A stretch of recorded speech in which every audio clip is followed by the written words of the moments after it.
lesson, suffer. Suffer as he suffered on the cross, for it is the will of God. And anyone believes what they hear over and over again, so the poor, instead of bread, may do with a picture of the bleeding, scourged, and nailed up Christ. And they prayed to that image of their helplessness. And the priest said, "Raise your hands to heaven, bend your knees, and bear your sufferings without complaint. Pray for those who torture you, for prayer and blessings are the only stairways which you can climb to paradise." So they chained down the poor in their ignorance so that they wouldn't stand up and fight their bosses who ruled in the name of the lie of divine right. Amen.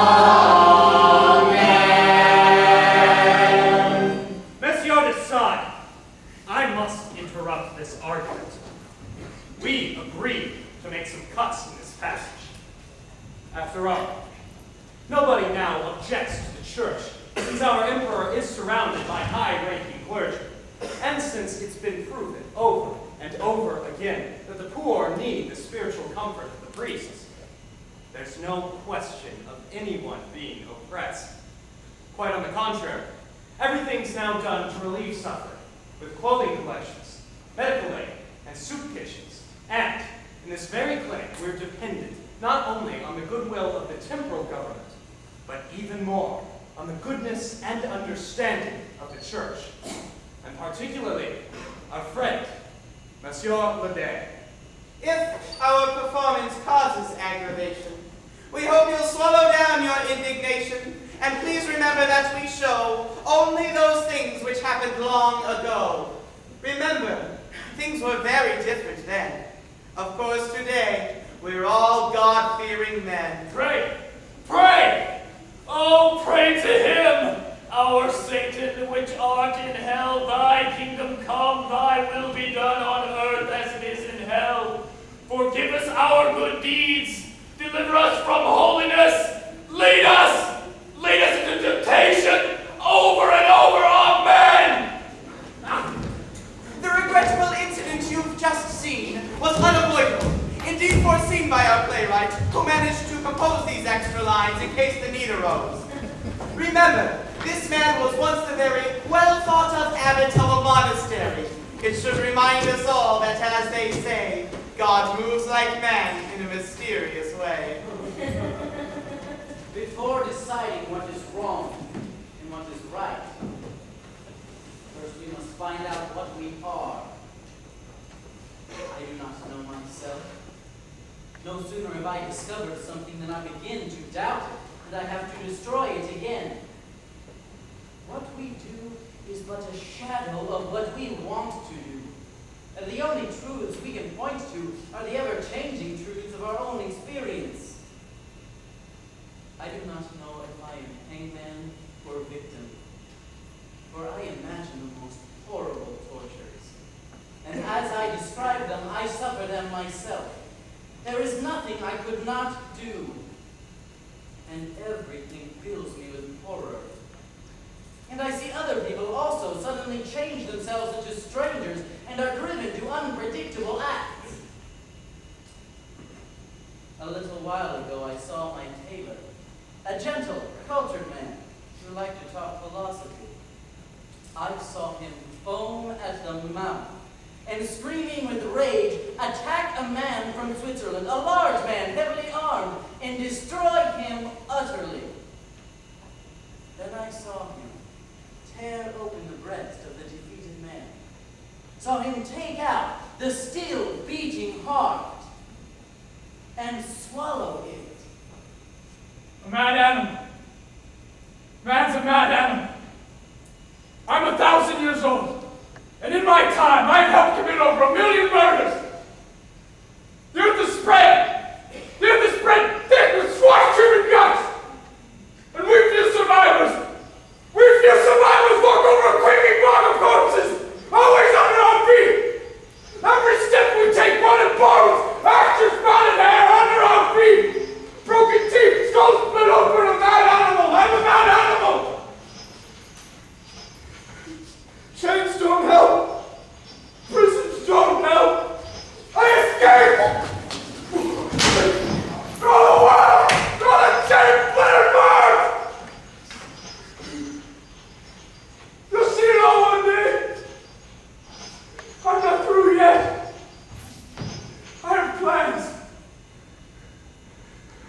our plans.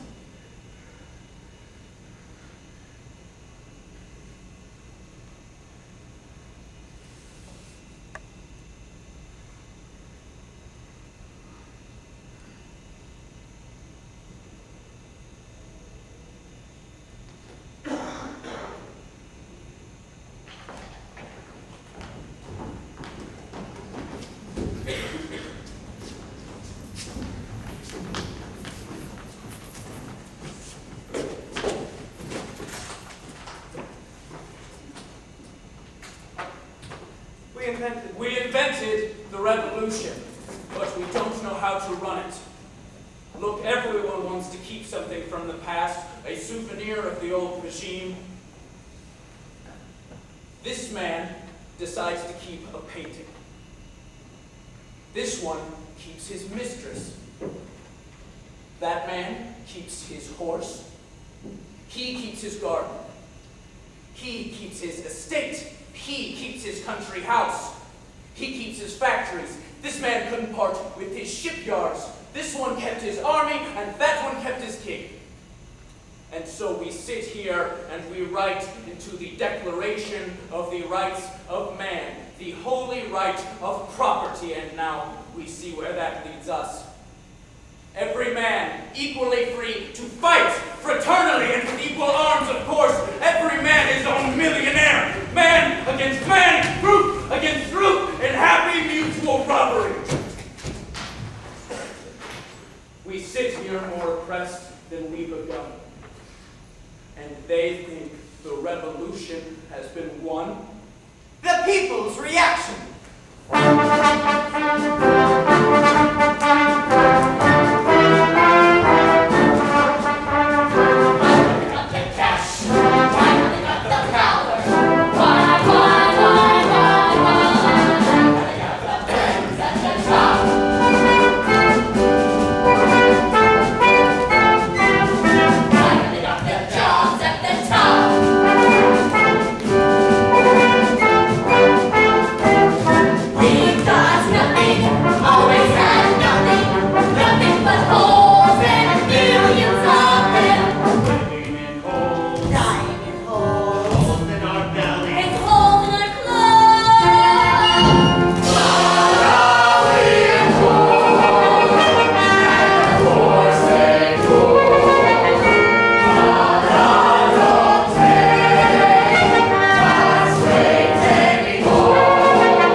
street salesman, a funfair barker, a layabout from Corsica.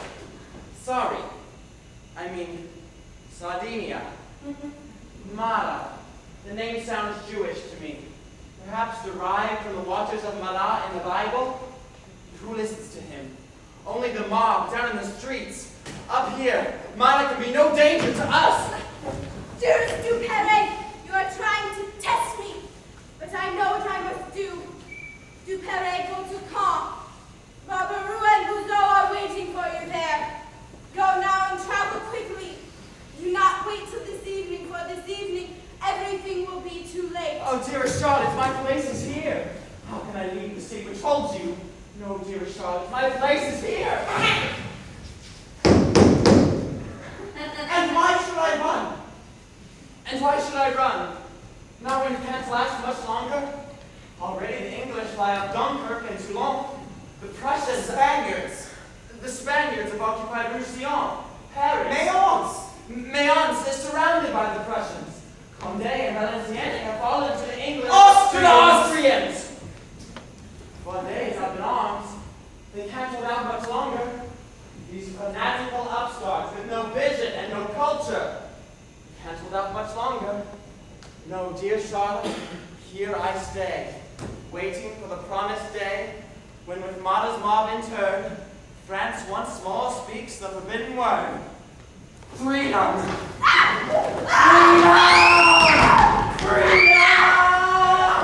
You hear that, Mara? Freedom. They all say they want what's best for France. My patriotism's bigger than yours. They're all willing to die for the honor of France. Radical or moderate, they're all after the taste of blood. The lukewarm liberals and the angry radicals all believe in the greatness of France. Mara, can't you see that this patriotism is lunacy? Long ago, I left heroics to the heroes, and I care no more for this country than for any other country. Take care. Long live Napoleon and the nation! Long live all emperors, kings, bishops, and popes. Long live the watery broth and the straitjacket. Long live Marat! Long live the revolution. It's easy to get mass movements going. Movements that move in vicious circles. I don't believe in idealists who charge down blind alleys. I don't believe in any of the sacrifices that have been made for any cause. I believe only in myself. I believe in the revolution. We have routed out the old tyrants, and now we have new tyrants, but still, I believe in the revolution. The spoils have been grabbed by businessmen, middlemen, salesmen, financiers, operators, manipulators, but the revolution must continue.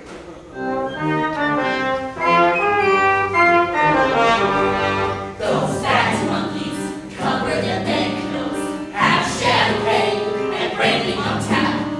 They're up to their eyeballs in frank notes. We're up to our noses in crack. Those gorilla mouth flickers are longing to see us all rot. The gentry may lose a few acres, but we lose the little we've got. Revolution! It's more like a ruin. They're all stuffed with glorious. They think about nothing but thrilling. But we are the ones who get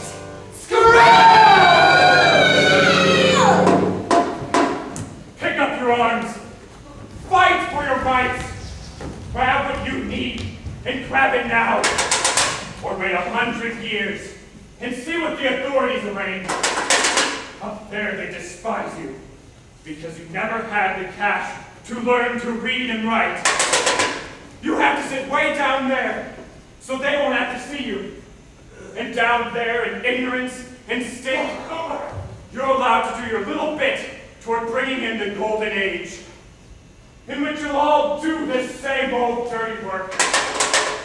Up there in the sunlight, Their poets sing about the power of life. And in the expensive rooms in which they scheme are hung with exquisite paintings. So stand up. Defend yourselves from their wits. Stand up. Stand in front of them. Let them see how many of you there are. Do we have to listen to this sort of thing? We're citizens of a new enlightened age. We're all revolutionaries nowadays. But this is plain treachery, and we can't allow it. The cleric you've been listening to is that notorious priest, Jacques Roux, who, in order to adopt a new religious fashion, has quit the pulpit and with earlier passion rages from soapboxes. A well-trained priest, his rhetoric is slick, to say the least. If you'd make paradise, your only chance is not to build on clouds, but solid friends. The mob eats from his hand, while Roux knows what he wants, but not what he should do. Talks cheap. The price of action is colossal. So Roux decides to be the chief apostle of Jean-Paul Marat. Seems good policy, since Marat is heading straight for Calvary. And crucifixion, all good Christians know, is the most sympathetic way to go. We demand the opening of granaries to feed the poor. We demand the public ownership of workshops and factories. We demand the conversion of churches into schools, so that now at last something useful can be taught of them. We demand that everyone does what they can to put an end to war. This damned war, which is won for the benefit of profiteers, it only leads to more wars. We demand that those responsible for the war pay for the cost of it. Once and for all, the idea of the glorious victories won by the glorious army must be wiped out. Neither side is glorious. On either side, they're just frightened men messing their pants, not wanting to lie underneath the earth, but to walk upon it without crutches. This is outright defeatism. At this very moment, our soldiers are laying down their lives for the freedom of our world and for our freedom. This scene was cut. Bravo, Jacques Roux! I like your monk's habit. Nowadays, it's best to preach revolution wearing a robe. Now, Marat, come out and meet your people. They are waiting for you. For the revolution which burns up everything and blinding brightness will only last as long as a lightning flash. Monsieur de Sade is whipped. Marat, today they need you because you are going to suffer for them. They need you, and they honor the urn which holds your ashes. Tomorrow they will come back and smash that urn, and they will say, Marat, who is Marat? Marat, now I will tell you what I think of this revolution which I come to make. As I lay in the Bastille, my ideas were already formed. In prison, I created in my mind monstrous representatives of a dying class. My imaginary giants committed desecrations, tortures. I committed them myself, and like them, allowed myself to be bound and beaten. And even now, I should like to take this beauty here, who stands there so expectantly, and let her beat me, while I talk to you about the revolution. At first I saw in the revolution a chance for a tremendous outburst of revenge, an orgy greater than all my dreams. But then I saw, when I sat in the courtroom myself, not as I had before, a prisoner, but as a judge, I couldn't bring myself to give the victims to the hangman. I did all I could to release them or let them escape. I saw I wasn't capable of murder. Though murder had been the sole proof of my existence. And now, the very thought of it horrifies me. In September, as I watched watched the official sacking of the Carmelite convent, I had to bend over in the courtyard and vomit as I watched my prophecies coming true. Women running by, holding in their dripping hands the severed genitals of men. And as the months went by, and the tumbrils ran regularly to the scaffold, and the blade was dropped, winched up and dropped again, all the meaning drained out of this revenge. It was inhuman, it was dull, and curiously technocratic. And now, Marat, now I see where your revolution is leading. To the withering of the individual man, to the death of choice, to uniformity, to deadly weakness in a state which has no contact with the individual, but which is impregnable. And so I turn away. I am one of those who has to be defeated. But out of my defeat, I want to seize all I can with my own strength.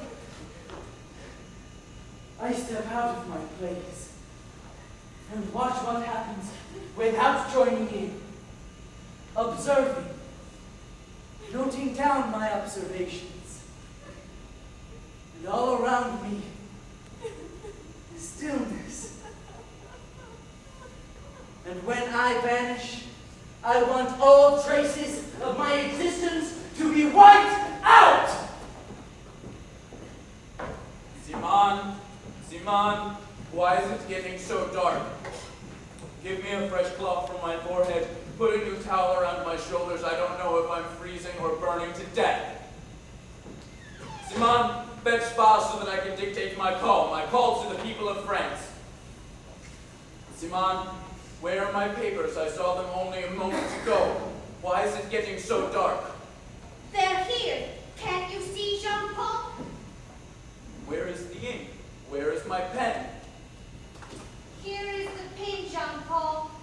And here is the ink, where it always is. There was only a cloud over the sun, or perhaps smoke. They are burning the corpses.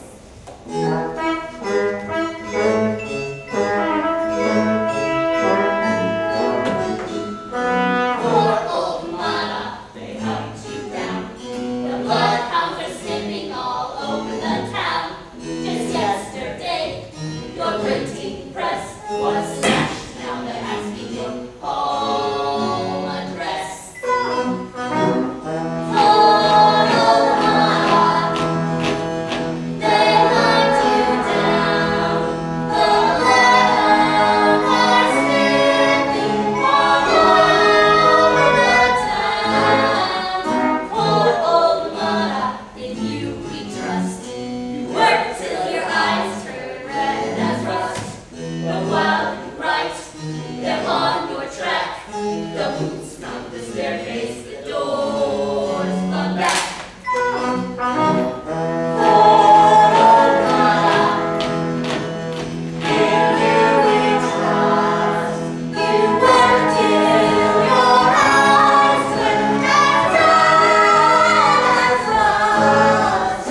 eyes ashine with a trace of a tear, her lips, sensual and ripe, seeming to silently cry for his protection, and his embraces proving his affection. See how he moves with natural grace, how his heart sprints on at passion's pace. Let's gaze at the sweet blending of the strong and fair sex, before their heads fall off their necks.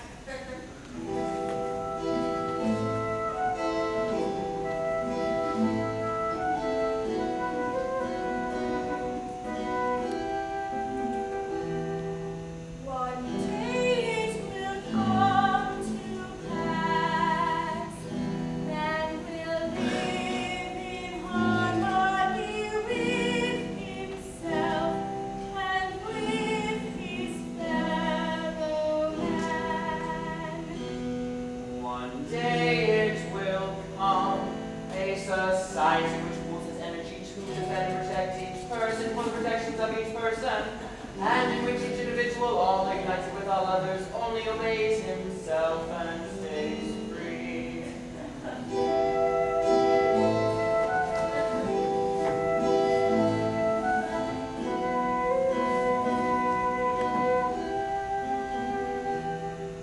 A society in which every man is trusted with the right of governing himself. One day it will come, a constitution which natural inequalities of man are subject to a higher order, so that all, however varied their physical and mental powers may be, by agreement, legally gets their fair share. Don't think you can beat them without using force. Don't be deceived when our revolution has finally been stamped out and they tell you things are better now. Even if there's no poverty to be seen because the poverty has been hidden. Even if you ever got more wages and could afford to buy more of these new and useless goods, and even if it seems to you that you never had so much, that is only the slogan of those who have much more than you. Don't be taken in when they pat you paternally on the shoulder and tell you there's no inequality worth speaking of and no more reason to fight. Because if you believe them, they will be completely in charge in their shining homes and granite banks from which they rob the people of the world under the pretense of bringing them freedom. Watch out, for as soon as it pleases them, they'll send you out to protect their wealth in wars. Freedom! Whose weapons rapidly developed by servile scientists will become more and more deadly until they can, with a flick of a finger, tear a million of you to pieces. Freedom! Freedom! Lying there scratched and swollen, your brow burning in your world, your back. You still believe that justice is possible? You still believe that all men are equal? Do you still believe that all occupations are equally valuable, equally satisfying, and that no man wants to be greater than the others? How does the old song go? One always bakes the most delicate cakes. Two is the really superb pursuer. 3 sets your hair with exceptional flair. 4's brandy goes to the emperor. 5 knows each trick of advanced rhetoric. 6 bred a beautiful brand new rose. 7 can cook every dish in the book. And 8 cuts you flawlessly elegant clothes. Do you think those 8 would be happy if each could climb so high and no higher before banging their heads on equality? If each could be only a small link in a long and heavy chain? Do you still think it's possible to unite mankind? When already you see how the few idealists who did join together in the name of harmony are now out of tune and would like to kill each other over trifles. But they aren't trifles, they're matters of principle. And it's usual in a revolution for the half-hearted and fellow traveler to be dropped. We can't begin to build until we've burnt the old buildings down, no matter how dreadful that sounds to those who lounge, contentedly toying with their scruples.